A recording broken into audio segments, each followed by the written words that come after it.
ছাত্ৰ-ছাত্ৰীসকল তোমালোক কেনে আছা? আশা কৰোঁ সকলোৱে ভালে আছা। আজি তোমালোকৰ মাজত আন এটা ভিডিঅ' লৈ আহিছোঁ। ক্লাছ 10ৰ আছামিজ কিতাপৰ চেপ্টাৰ নম্বৰ 10 যিটো আছে তোমালোকৰ ভাৰতীয় সংস্কৃতি, ঠিক আছে। তাৰ পৰা কেইটামান MCQ আৰু লং কুৱেশ্যন তোমালোকৰ মাজত আজি এইটো ভিডিঅ'ত ডিছকাছ কৰিম, ঠিক আছে। তো তোমালোকৰ মেট্ৰিক অৰ্থাৎ HSLC এক্সামিনেশ্যনত তোমালোকৰ কমন অহা কুৱেশ্যন আনচাৰ আজি এইটো ভিডিঅ'ত আলোচনা কৰিম। চ' ছাত্ৰ-ছাত্ৰীসকল বলা ভিডিঅ'টো ষ্টাৰ্ট কৰোঁ। চ' প্ৰথমতে চোৱা 1 নম্বৰত আছে ভাৰতীয় সংস্কৃতিৰ প্ৰাণ কি? আৰু উত্তৰটো চোৱা, ভাৰতীয় সংস্কৃতিৰ প্ৰাণ হ'ল ক্ৰমবৰ্ধমান শক্তি বা জীৱন্ত শক্তি। নেক্সট কুৱেশ্যনটো চোৱা, ফ্ৰম ভলগা টু গংগা কাৰ ৰচনা? ইয়াৰ উত্তৰটো হ'ল ফ্ৰম ভলগা টু গংগা পণ্ডিত ৰাহুল সংস্কৃতায়নৰ ৰচনা, ঠিক আছে। নেক্সট কুৱেশ্যনটো চোৱা 3 নম্বৰটো, সৰ্বপল্লী ৰাধাকৃষ্ণনে কলীয়া দমনক কি আখ্যা দিছে? ইয়াৰ উত্তৰটো চোৱা, সৰ্বপল্লী ৰাধাকৃষ্ণনে কালিয়া দমনক আৰ্যই অনাৰ্যক সংস্কৃত কৰাৰ প্ৰতীক ধৰ্মী নৃত্য বুলি আখ্যা দিছে। তাৰপিছত নেক্সট কুৱেশ্যনটো চোৱা 4 নম্বৰটো, কোনটো যুগক ভাৰতীয় সংস্কৃতিৰ বিস্তাৰ যুগ বুলি বুলিব পাৰি? ইয়াৰ উত্তৰটো চোৱা, প্ৰকৃতপক্ষে বৌদ্ধ ধৰ্মৰ প্ৰচাৰৰ যুগক ভাৰতীয় সংস্কৃতিৰ বিস্তাৰ যুগ বুলিব পাৰি। তো নেক্সট কুৱেশ্যনটো চোৱা 5 নম্বৰটো, শিৱ আৰু শক্তি পূজাৰ মূল ক'ত আৱিষ্কাৰ হৈছিল? ইয়াৰ উত্তৰটো চোৱা, প্ৰত্নতান্ত্ৰিক পণ্ডিতসকলে শিৱ আৰু শক্তি পূজাৰ মূল মহেঞ্জোদাৰোৰ সংস্কৃতিৰ পৰা আৱিষ্কাৰ কৰিছিল।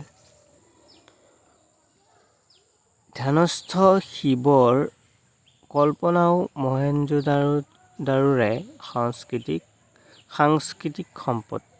তো নেক্সট কুৱেশ্যনটো চোৱা, ইছলামীয় ভাস্কৰ্যৰ মূল সম্পদ কি? ইয়াৰ উত্তৰটো চোৱা, ইছলামীয় ভাস্কৰ্যৰ মূল সম্পদ হ'ল গঠনৰ সফলতা আৰু সূক্ষ্মতা, ঠিক আছে। তো 7 নম্বৰটো চোৱা, অজন্তাৰ ছবিবোৰত প্ৰকাশ পোৱা ভাৱবস্তু দুটা কি কি? উত্তৰটো চোৱা, অজন্তাৰ ছবিবোৰত প্ৰকাশ পোৱা ভাৱবস্তু দুটা হৈছে সন্ন্যাস জীৱন আৰু সমূহীয়া জীৱন। তো নেক্সট কুৱেশ্যনটো চোৱা, গান্ধীজীয়ে নতুন যুগৰ ভাৰতীয় সংস্কৃতি কেনেকুৱা হ'ব লাগে বুলি মত প্ৰকাশ কৰিছে? ইয়াৰ উত্তৰটো চোৱা,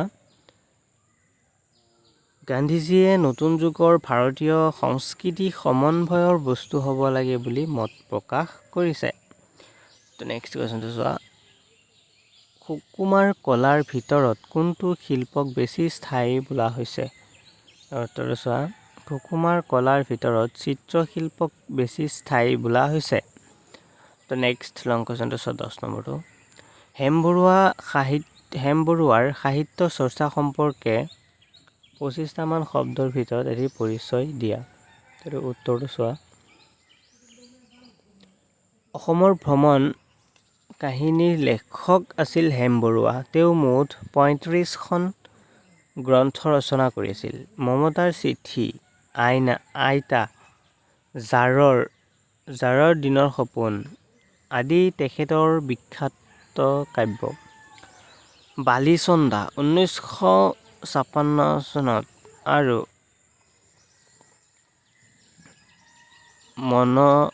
মনময়ূৰী এইটো হৈছে 1965 চনত। তাৰপিছত তেওঁৰ কবিতা সংকলন, ইয়াৰ বাহিৰেও তেখেতে আধুনিক সাহিত্য সাগৰ দেখিছা,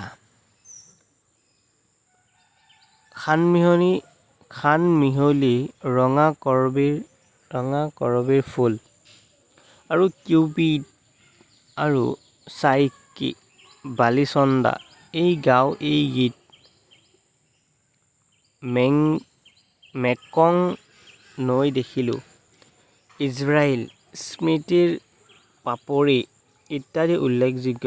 বৰুৱাদেৱে the red river and the blue hill নামৰ ইংৰাজী গ্ৰন্থখনো ৰচনা কৰিছিল। পোচোৱা নামৰ মাহেকীয়া আলোচনীখন তেখেতে সম্পাদনা কৰিছিল। তাৰপিছত নেক্সট কুৱেশ্যনটো চোৱা। ভাৰতীয় সংস্কৃতি পাঠ্যটোৰ সাৰাংশ লিখা। ভাৰতীয় সংস্কৃতি এক বিৰাট সমন্বয়ৰ সংস্কৃতি যুগ ধৰি আৰ্য, অনাৰ্য, মংগোলীয়, দ্ৰাবিড় আদি বিভিন্ন গোষ্ঠী সংস্কৃতি লগ হৈ ভাৰতীয় সংস্কৃতি সাগৰ ৰচিত হৈছে। অতীজতে গ্ৰীক, খক, হুণ আদি নানা জনগোষ্ঠীৰ মানুহে ভাৰতলৈ আহি বসবাস কৰিছিল। ভাষণ, সাহিত্য আৰু সংস্কৃতিৰ বিভিন্ন দিশ বিশেষলৈ শিল্পকলা, দৰ্শন, ভাস্কৰ্য, ৰাজনৈতিক আদৰ্শ, চিত্ৰকলা আদি বিভিন্ন দিশৰ যুগ ধৰি হোৱা আদান-প্ৰদান, বিনিময় আদিৰ মাজেৰে পৰিৱৰ্তিত ভাৰতীয় সংস্কৃতি ৰূপেৰে আত্মপ্ৰকাশ কৰিছে। ক্ৰমবৰ্ধমান শক্তিয়েই হৈছে ভাৰতীয় সংস্কৃতিৰ জীৱন্ত শক্তি। সভ্য সমাজ অবিহনে সৃষ্টিমূলক যিকোনো কাম হাতত লোৱাটো ব্যক্তিৰ সাপেক্ষে সম্ভৱপৰ নহয়। ভাৰতীয় সংস্কৃতিৰ মৰ্মস্থলী সুসংগঠিত আৰু শক্তিশালী হোৱাৰ বাবে বাহিৰৰ পৰা সকলোবোৰ প্ৰভাৱৰ পৰা হাত সাৰি ভাৰতীয় সংস্কৃতিয়ে নিজৰ গতিৰে প্ৰভাৱিত হৈ যাবলৈ সক্ষম হৈছিল। ভাষা, সাহিত্য, সুকুমাৰ কলা আৰু মাপকাঠি, আৰ্য আৰু অনাৰ্য সংস্কৃতিৰ সমন্বয় ভাৰতীয় ধৰ্মৰ ইতিহাসত সমন্বয়ৰ বাৰ্তা বহন কৰিছিল। শিৱ আৰু শক্তি পূজাৰ সৈতে জড়িত বিভিন্ন কাহিনীৰ এই বিষয়ে অনুমান কৰাত সহায় আগবঢ়াইছে।